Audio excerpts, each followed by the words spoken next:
وأحسن منك لم تر قط عيني وأجمل منك لم تلد النساء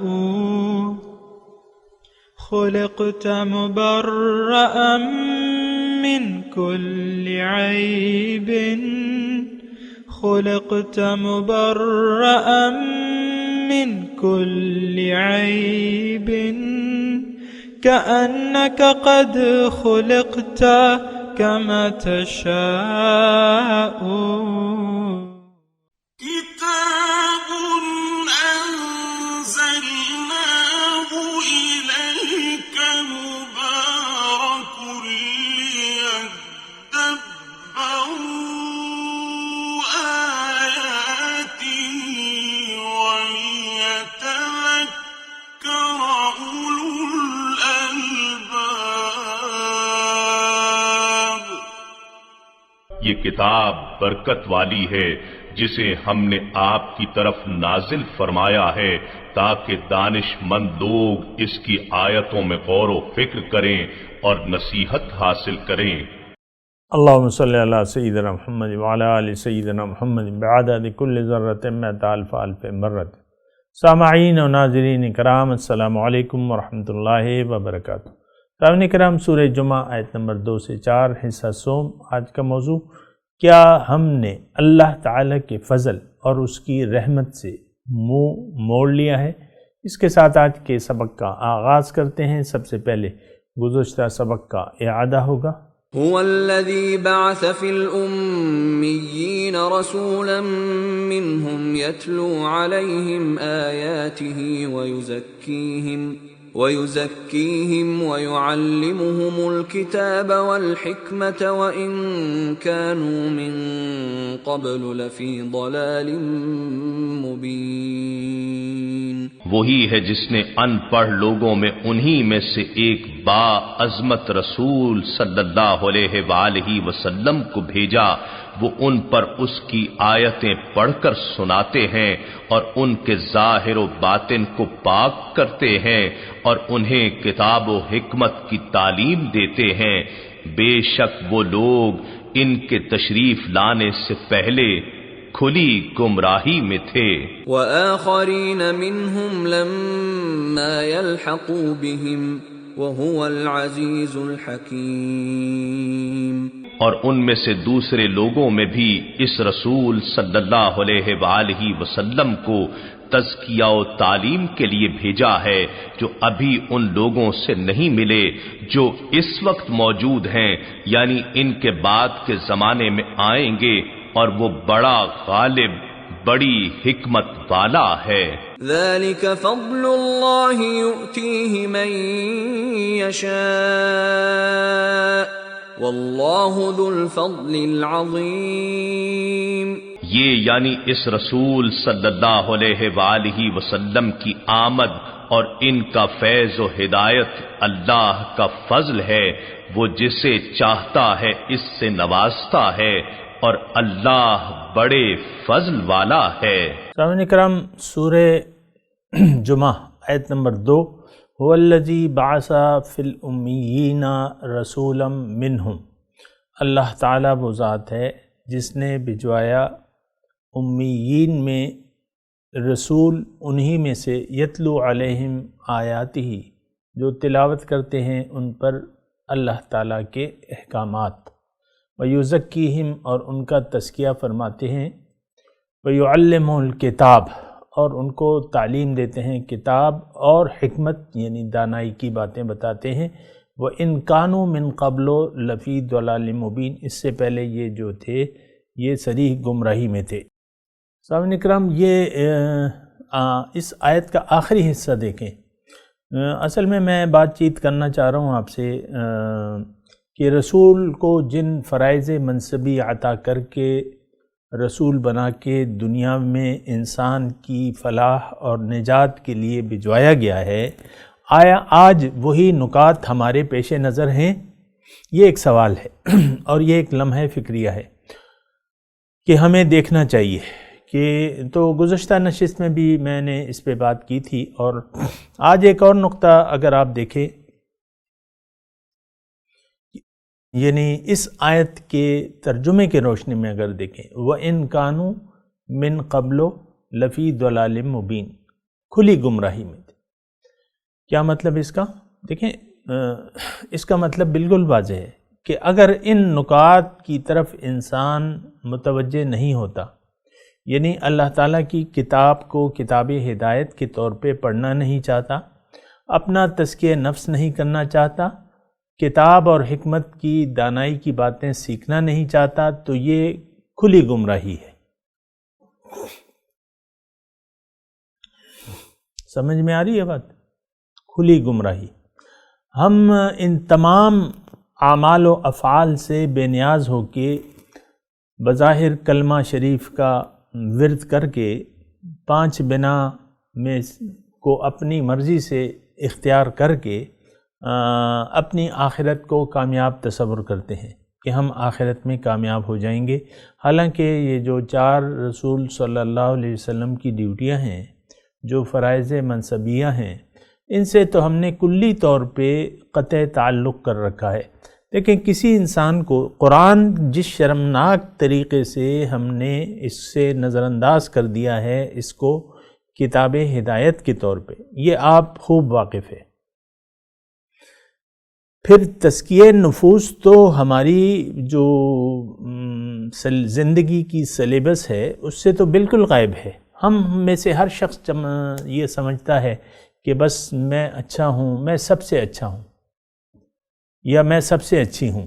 عام طور پہ ایک یہ خطرناک رویہ ہے سامعین کرام۔ انسانی نفس جو ہے یہ قابل اصلاح چیز ہے، اس کا تزکیہ کرنا چاہیے اور کروانا چاہیے بلکہ، لیکن ہم جو ہے آپ دیکھ لیں بہت سے اللہ تعالیٰ اور اس کے رسول کے جو نام لیوا ہیں بظاہری طور پہ، وہ تزکیہ نفس کے فعل سے غافل ہیں۔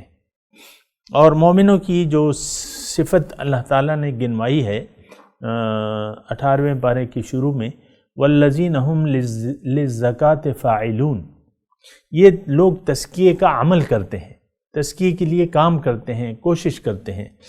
یہ دوسری بات ہے جس سے ہم نے منہ موڑا ہوا ہے، میں ترتیب وار آپ کو بتا رہا ہوں۔ پھر یعلم الکتاب والحکمہ، کتاب کی تعلیم ہمیں کوئی ضرورت نہیں ہے، جس طرح ہم نے پڑھنا اس کو چھوڑ دیا ہے، اور اسی طرح تعلیم کتاب کے لیے بھی ہمارے پاس وقت نہیں ہے۔ پھر حکمت اور دانائی کی باتیں تو اصل میں تو ہم یہ سمجھتے ہیں کہ ہمیں تو دنیا کی حکمتیں بتائی جائیں، اور دنیا میں دانائی کی باتیں کہ پیسے کو کس طرح جلدی سے جلدی ہم سمیٹ سکتے ہیں، یا دنیاوی طور پر کس طریقے سے، یعنی کوئی ایسا شارٹ کٹ ہم ڈھونڈنے کے منتظر رہتے ہیں۔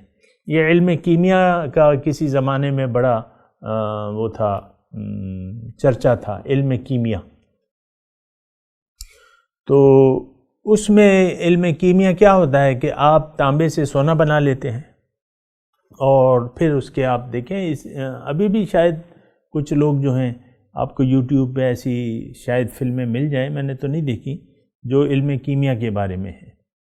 تو اب یہ دنیا کو کیمیا سمجھتے ہیں، لیکن دنیا تو کیمیا ہے لیکن آخرت کی کامیابی کے لیے، یعنی اگر دنیا کو آپ آخرت کی کامیابی کے لیے استعمال کریں گے تو پھر یہ دنیا جو ہے یہ کیمیا ہے۔ لیکن ہم جو جس ذلت اور پستی کا شکار ہو چکے ہیں، وہ ہم نے سونے چاندی کو یعنی اس میں اضافہ کرنے کے لیے، یا پیتل کو سونا بنانے کے لیے، اس کو ہم نے کیمیا سمجھ لیا۔ بس ایک آنچ کی کمی تھی۔ یہ کیمیا والے جو ہے نا، اکثر یہ ایک جملہ میں سنتا ہوں بعض اوقات، ایک آنچ کی کمی رہ گئی، ایک کسر رہ گئی بس، ورنہ بس یہ تانبا جو ہے وہ سونا بن جاتا۔ بہرحال میں آج جو آپ کی توجہ دلانا چاہ رہا ہوں تھوڑا سا، یعنی مہربانی فرما کے آیت کے اس حصے پر بھی غور کریں، وَإِن كَانُوا مِن قَبْلُ لَفِي ضَلَالٍ مُبِينٍ۔ اگر یہ کام کوئی انسان نہ کرنا چاہے، میرے الفاظ پہ توجہ دے، اگر کوئی انسان ان 4 کاموں سے منہ موڑ لے، اپنا رخ پھیر لے، تو یہ کھلی گمراہی میں ہوگا۔ گمراہی کھلی، ان کانوا من قبل۔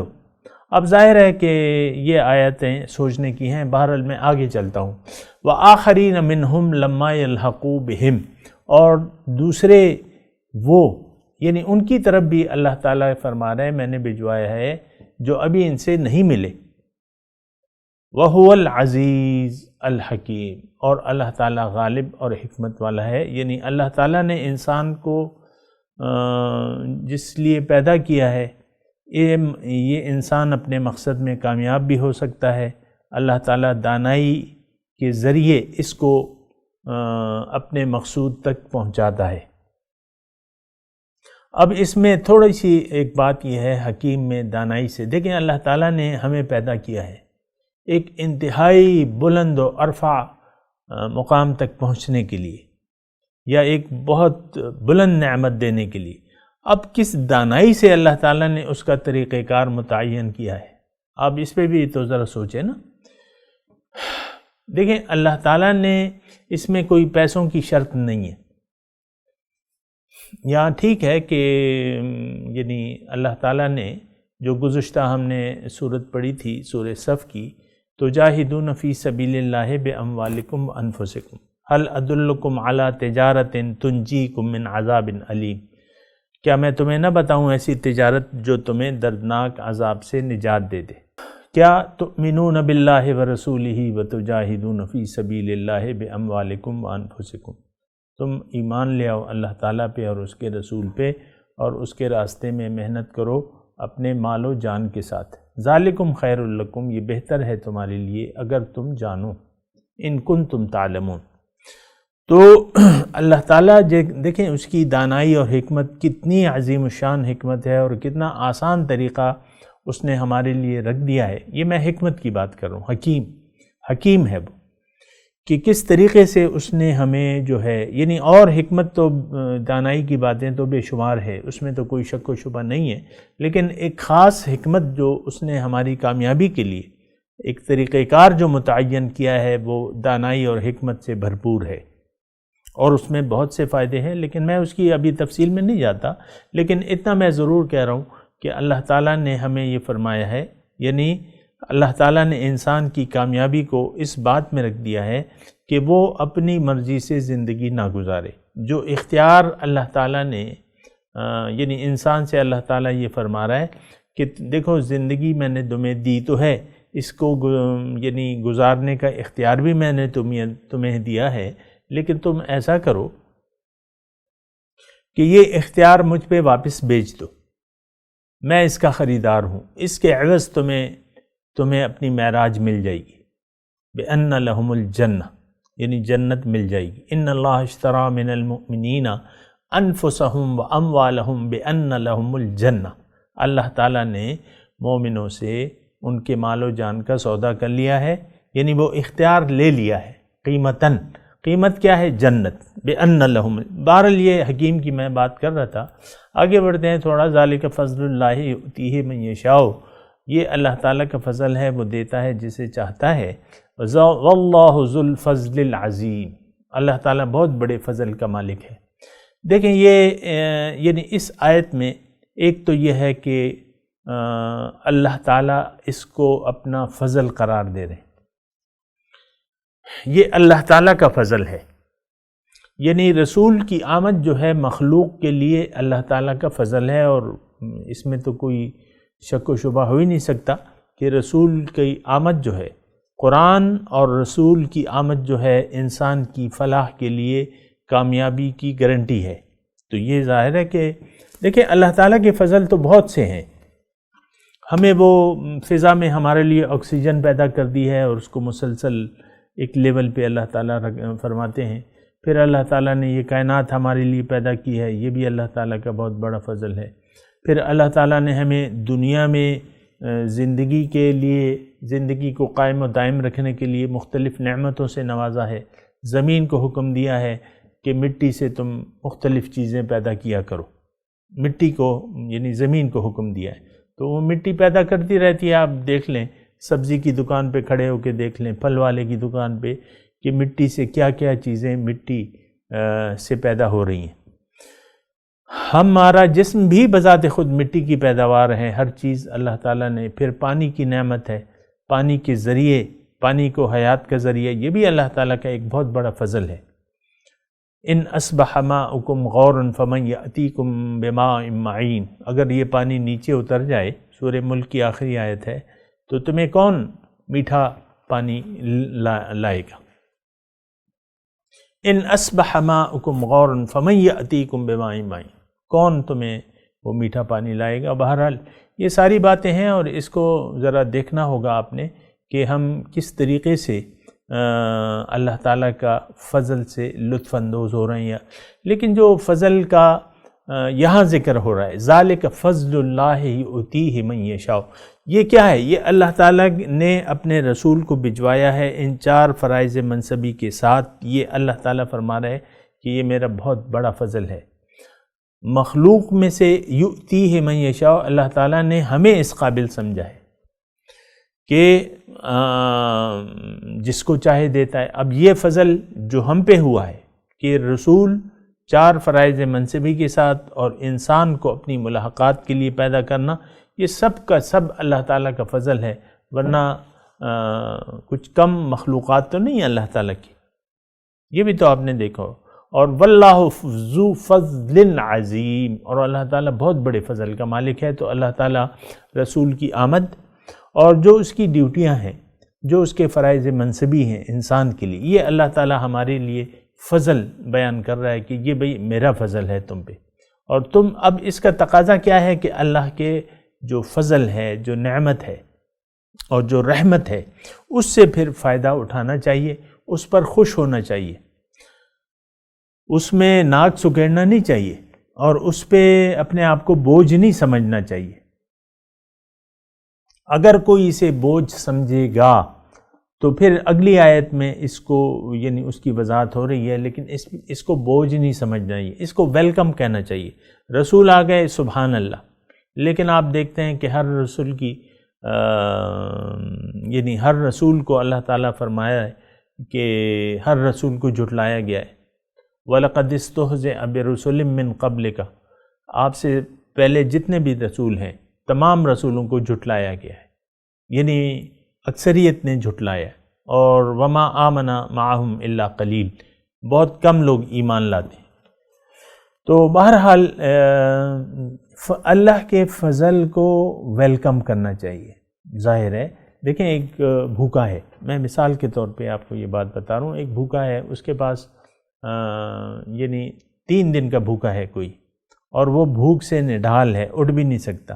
اب اس کے پاس کوئی ایک خوان، بھرا ہوا خوان لے آئے، کھانے سے بھرا ہوا، اور اس کو سامنے رکھے، اس میں سوپ بھی ہے اور سارے کھانے ہیں. تو یہ اب اس کو لات مارنی چاہیے، اس بھوکے کو، اس خوان نعمت کو لات مارنی چاہیے کہ نہیں؟ اس کو شکریہ ادا کرنا چاہیے. ظاہر ہے کہ اس کو مشکور ہونا چاہیے جو اس کے لیے کھانا لایا، یہ بھوکا تھا، اسے کھانا دیا. اسی طرح ہمارے یعنی اس کو لات مارنے کی ضرورت نہیں ہے. ہم تو لات مار رہے ہیں، عملاً ہم نے نعمت خداوندی جو ہے قرآن اور سنت، قرآن اور رسول کی صورت میں جو نعمت خداوندی، اللہ کا فضل اور اللہ کی رحمت لیے ہوئے، یہ ساری چیزیں ہمارے سامنے موجود ہیں. اللہ کا فضل، اللہ کی رحمت اور اللہ کی نعمت، یہ ساری نعمتیں ہیں، یہ روحانی غذا ہیں ہماری. اب یعنی سوال یہ ہے کہ کیا ہم نے اس کو ویلکم کہنے کے لیے تیار ہیں؟ ایسا تو نہیں ہے، ہم تو اس کو ویلکم نہیں کرتے، لیکن ویلکم کہنا چاہیے اور اس کو استعمال کرنا چاہیے، اس کو استعمال کرنا چاہیے. اگر یہ دعوت بھرا خوان نعمت اگر ہم ٹھکرا دیتے ہیں، اور واقعی امت مسلمہ نے اس دستخوان نعمت کو ٹھکرا دیا ہے، قرآن، سنت رسول، اسوہ رسول، اتباع رسول، ان ساری چیزوں سے ہم نے عملی طور پہ کنارہ کشی اختیار کر لی ہے. لیکن اب اس کا نقصان کس کو ہوگا؟ یعنی چلیں ٹھیک ہے، یعنی اگر آپ مانتے ہیں اور یہ کہہ رہے ہیں کہ ہم نے واقعی توجہ نہیں کی ہے، اس کو ویلکم نہیں کہا ہے، تو اب اس کا نقصان کیا ہوگا؟ یعنی اس دستخوان نعمت کو ٹھکرانے کا انجام کیا ہوگا؟ تو اس کا خطرناک انجام کا سامنا تو ہمیں ہی کرنا پڑے گا، دنیا میں بھی اور آخرت میں بھی۔ اللہ تعالیٰ نے فرمایا لَهُمْ فِي الدُّنْيَا خِزْيٌ وَلَهُمْ فِي الْآخِرَةِ عَذَابٌ علیم، ان کے لیے سورہ بقرہ میں ہے جو لوگ دین کی نعمتوں کو ٹھکراتے ہیں تو ان کے لیے دنیا میں بھی رسوائی ہے اور شرمندگی ہے، اور آخرت میں دردناک عذاب ہے۔ وَيَوْمَ الْقِيَامَةِ يُرَدُّونَ إِلَىٰ أَشَدِّ الْعَذَابِ کے الفاظ ہیں کہ قیامت کے دن شدید عذاب کی طرف۔ دیکھیں میں آپ کو یعنی اختصار کے ساتھ یہ بیان کروں کہ اللہ تعالیٰ کی نعمتوں کا شکریہ ادا کرنا چاہیے۔ اللہ تعالیٰ کی جہاں اور بے شمار نعمتیں ہیں جن کو ہم گن بھی نہیں سکتے، اس کے علاوہ جو سب سے بڑی نعمت ہے وہ قرآن کی ہے، وہ ہدایت خداوندی کی ہے، اور اس کو پیش کرنے والے انسان کی ہے جو کہ رسول اللہ صلی اللہ علیہ وسلم ہیں۔ پھر آج ہمارے سامنے ہمارے معاشرے میں ہم میں نائبین رسول موجود ہیں، اللہ کے بندے موجود ہیں، اس کو ویلکم کرنے کی ضرورت ہے، جبکہ ہم تو ان کے پاس اگر جاتے بھی ہیں تو ذلیل دنیا کی خواہشات لے کے جاتے ہیں کہ شیخ صاحب میرے کاروبار میں برکت کے لیے دعا کر دیں، اور میں کچھ نذرانہ پیش کرتا ہوں، آپ یہ قبول کر لیں اور میرے لیے برکت کی دعا کر دیں۔ تو پھر ساری ہماری تمنائیں جو ہیں، دنیا کی تمنائیں، ان کے پاس جو نعمت ہے وہ تو اللہ تعالیٰ کی طرف سے یہ نعمت ہے جو ان آیات میں بیان ہو رہی ہے کہ وہ آپ کا تزکیہ کرے گا، آپ کو کتاب کی تلاوت کرے گا، تعلیم دے گا آپ کو، کتاب کی سکھائے گا آپ کو، اور پھر حکمت اور دانائی کی باتیں بھی بتائے گا۔ تو بہرحال یہ اللہ تعالیٰ کا فضل ہے، یؤتیہ من یشاء واللہ ذو الفضل العظیم، اللہ تعالیٰ بہت بڑے فضل کا مالک ہے۔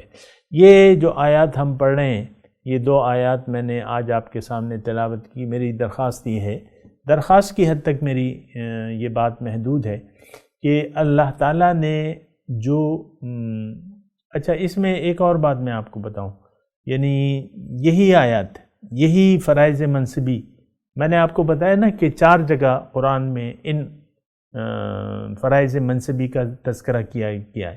ایک ان میں سے یہ ہے کہ لقد من اللہ علی المؤمنین اذ بعث فیہم رسولا منہم یتلو علیہم آیاتہ ویزکیہم ویعلمہم الکتاب والحکمت، یہ دوسرے پارے میں ہے، یعنی دوسری سورت کا مضمون ہے، لیکن بین ہی تقریباً یہی الفاظ ہیں۔ تو وہاں کیا کیا ہے؟ یہاں تو فضل ہے نا، اور پھر یہاں جو آغاز ہے هو الذی، اللہ وہ کریم ذات ہے، اللہ وہ رحیم ذات ہے، اللہ وہ رحمان ہے، رحیم ہے، کریم ہے کہ اس نے تم میں ایک رسول بھجوایا ہے۔ پھر وہاں دوسری آیت جو میں نے آپ کے سامنے پڑھ کے سنائی ہے، تو اس میں کیا ہے کہ لقد من اللہ علی المؤمنین، اللہ تعالیٰ کا یہ احسان ہے مومنوں پر۔ میں نے آپ کو کہا نا کہ یہ صفات یا یہ فرائض منصبی اللہ تعالیٰ نے مومنوں کے لیے خاص کیے ہیں، مشرکوں اور کافروں جن کا ایمان ہی نہیں ہے اللہ پہ اور اس کے رسول پہ، تو ان کے لیے تو یہ صفات کسی کام کی نہیں ہے نا، وہ تو بات ہی سننے کے لیے تیار نہیں ہے۔ ہم بھی سنتے تو ہیں لیکن ایک کان سے سنتے ہیں اور دوسرے کان سے نکال لیتے ہیں، ہماری یعنی ہم میں اور ان میں یہ فرق ہے کہ وہ ایک کان سے بھی سننے کے لیے تیار نہیں، ہم ایک کان سے سنتے ہیں دوسرے کان سے نکال دیتے ہیں، لیکن اس میں تو بڑی یعنی پرزور طریقے پہ اللہ تعالیٰ نے ہمیں یہ فرمایا کہ اگر تم ان نعمتوں کے حصول کی طرف متوجہ نہیں ہوگے اور ان کو حاصل نہیں کرنا چاہو گے تو پھر تم تو بہت بڑی واضح گمراہی میں پڑ جاؤ گے، اور واضح گمراہی میں تو ہم ہیں۔ من حیث القوم، آج کا مسلمان کھلی گمراہی میں، کیوں کہ ان رسول کی ان جو صفات ہیں اس سے استفادہ کرنے کو ہم تیار نہیں ہیں۔ اپنا تزکیہ نفس کرنے کو تیار نہیں ہے، قرآن کتاب ہدایت کے طور پہ پڑھنے کے لیے تیار نہیں ہے، نہ اس قرآن کو اپنے لیے کتاب ہدایت ہم سمجھتے ہیں عملی طور پہ۔ تو بہرحال یہ ساری باتیں ہیں اور اس کو ذرا دیکھنا ہوگا۔ جو میں نے آپ کو آیت بتائی دوسری، لقد من اللہ علی المؤمنین، اللہ تعالیٰ نے یہ بڑا احسان کیا۔ اب احسان کا بدلہ تو احسان ہی ہے، یعنی احسان کا بدلہ اللہ تعالیٰ ہم پہ احسان کر رہا ہے تو ہمیں بھی اس کا جواب احسان سے دینا چاہیے۔ احسان سے ہم کیسے دیں گے کہ ان صفات کو قبول کر لیں، اپنے لیے تصور کریں اور اپنی کامیابی کی اس کو دلیل سمجھتے ہوئے اس کو حاصل کرنے کے لیے بھرپور کوشش کریں گے، تو اس کا مطلب یہ ہے کہ ہم احسان کریں گے۔ اب اگر آپ احسان کریں گے تو حل جزاء الاحسان الا الاحسان، قرآن مجید میں سورہ رحمان میں ہے کہ اگر احسان کی روش آپ اختیار کر لیں گے تو اللہ تعالیٰ اس کو قبول کر لے گا اور ہمیں نعمتیں دے کے کہے گا روز قیامت۔ دنیا بھی نعمتیں ملتی ہیں، بہرحال روز قیامت جو مکمل آپ کو اجر ملے گا تو اللہ تعالیٰ یہ فرمائے گا کہ حل جزاء الاحسان الا الاحسان، احسان کا بدلہ تو احسان کے سوا کچھ بھی نہیں۔ اے مومنو، تم نے احسان کی روش اختیار کر لی، اس روش کو قبول کر لیا، آج میں تم پہ اپنا احسان کروں گا اور تمہیں ایسی نعمتیں دوں گا جس کا تم تصور بھی نہیں کر سکتے تھے دنیا میں۔ آج میں تمہیں وہ نعمتیں دوں گا اور ان نعمتوں سے تم لطف اندوز ہوگے۔ بہرحال یہ مختصر سی بات ہے اور اس پہ توجہ کرنے کی ضرورت ہے اور یہ سوچنے کی ضرورت ہے کہ آیا اللہ تعالیٰ کے فضل اور اس کے کرم کا ہم ناشکر گزاری تو نہیں کر رہے، اس کو لات تو نہیں مار رہے، اس خوان نعمت کو جو اللہ تعالیٰ نے اپنے رسول کے ذریعے ہمیں بھجوایا ہے۔ اور ایک وہ حدیث بھی آپ نے پڑھی ہوگی کہ حضور فرماتے ہیں کہ میری مثال تو ایک دعوت دینے والے کی ہے کہ مالک نے دعوت دی، یعنی مالک نے دعوت دی اور میں اس کی دعوت کو آپ تک پہنچا رہا ہوں۔ اب جس نے آ کے وہ دعوت قبول کر لی، یعنی حضور نے مثال دی ہے کھانے کی کہ ایک مکان ہے بہت بڑا اور اس میں مفہوم اس کا یہ ہے، حضور فرماتے ہیں کہ مکان کے مالک نے دعوت کی لوگوں کی، اب میں اس کی طرف سے دعوت لوگوں کو دے رہا ہوں، جو آ کے دعوت کھا لے گا اللہ تعالیٰ اس سے خوش ہو جائے گا، اور یعنی مالک جو ہے مالک اس سے خوش ہو جائے گا کہ بھئی میں نے اتنا اہتمام کیا ہے، لوگ آ رہے ہیں کھا رہے ہیں۔ اور اگر کسی نے دعوت کو رد کر دیا تو مالک پھر اس سے ناراض ہوگا۔ تو حضور نے یہ مثال دی ہے کہ اسی طرح میں نے تمہیں دعوت دی ہے اور یہ اسلام کی نعمت ہے، یہ دعوت ہے، اس کو تم قبول کر لو۔ جس نے اسلام کو قبول کر لیا اپنے قول و دل سے، دل و جان سے، تو اللہ تعالیٰ اس سے راضی ہو جائے گا، انعام بھی دے گا، اور جس نے اس کو ٹھکرا دیا اللہ تعالیٰ اس سے ناراض ہوگا اور ناراضگی کی جگہ جو ہے جہنم ہے۔ میں تلاوت کرتا ہوں، میرے ساتھ دہرائیے۔ اعوذ باللہ من الشیطان الرجیم، بسم اللہ الرحمن الرحیم، والذی بعث فی الأمیین رسولا منہم یتلو علیہم آیاتہ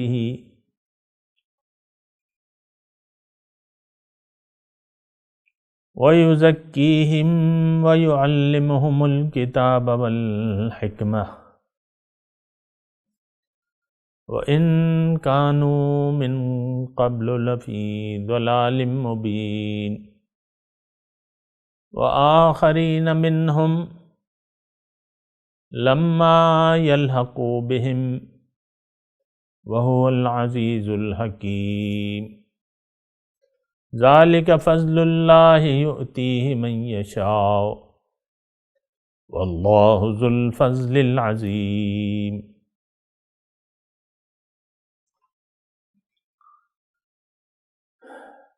سامعین کرام، اب ان آیت کا ترجمہ سنا دیں۔ هُوَ الَّذِي بَعَثَ فِي الْأُمِّيِّينَ رَسُولًا مِّنْهُمْ، اللہ تعالیٰ وہ ذات ہے جس نے رسول بھجوایا ہے امیین میں، انہی میں سے، یتلو علیہم آیاتہ، جو تلاوت کرتے ہیں ان پر اللہ تعالیٰ کے احکامات، ویزکیہم، ان کا تزکیہ فرماتے ہیں، ویعلمہم الکتاب، اور ان کو تعلیم دیتے ہیں کتاب کی، والحکمت، اور حکمت دانائی کی باتیں، وَإِن كَانُوا مِن قَبْلُ لَفِي ضَلَالٍ مُبِينٍ، اس سے پہلے وہ واضح گمراہی میں تھے، وَآخَرِينَ مِنْهُمْ، اور ان میں سے آخرین کے لیے بھی یہ رسول ہیں، لَمَّا يَلْحَقُوا بِهِمْ، جو ابھی ان سے نہیں ملے ہیں، وَهُوَ الْعَزِيزُ الْحَكِيمُ، اور اللہ تعالیٰ جو ہے وہ غالب اور حکیم دانا ہے۔ ذَلِكَ فَضْلُ اللَّهِ يُؤْتِيهِ مَن يَشَاءُ، یہ اللہ کا فضل ہے، دیتا ہے وہ جسے چاہتا ہے، وَاللَّهُ ذُو الْفَضْلِ الْعَظِيمِ، اور اللہ تعالیٰ بڑے فضل کا مالک ہے۔ اب ان آیات کی تلاوت اور ترجمہ سنتے ہیں۔ هو الذي بعث في الأميين رسولا منهم يتلو عليهم آياته ويزكيهم ويعلمهم الكتاب والحكمة وإن كانوا من قبل لفي ضلال مبين. It is he who sent among the unlettered a messenger from themselves, reciting his revelations to them, and purifying them, and teaching them the scripture and wisdom, although they were in obvious error before that. وَآخَرِينَ مِنْهُمْ لَمَّا يَلْحَقُوا بِهِمْ وَهُوَ الْعَزِيزُ الْحَكِيمُ. And others from them who have not yet joined them. He is the glorious, the wise. ذَلِكَ فَضْلُ اللَّهِ يُؤْتِيهِ مَن يَشَاءُ وَاللَّهُ ذُو الْفَضْلِ الْعَظِيمِ. That is God's grace, which he grants to whomever he wills. God is possessor of limitless grace. اس کے ساتھ ہی آج کے درس کا وقت اختتام کو پہنچا۔ انشاءاللہ اگلے درس میں ملاقات ہوگی۔ وآخر دعوانا ان الحمدللہ رب العالمین، والسلام علیکم ورحمۃ اللہ وبرکاتہ۔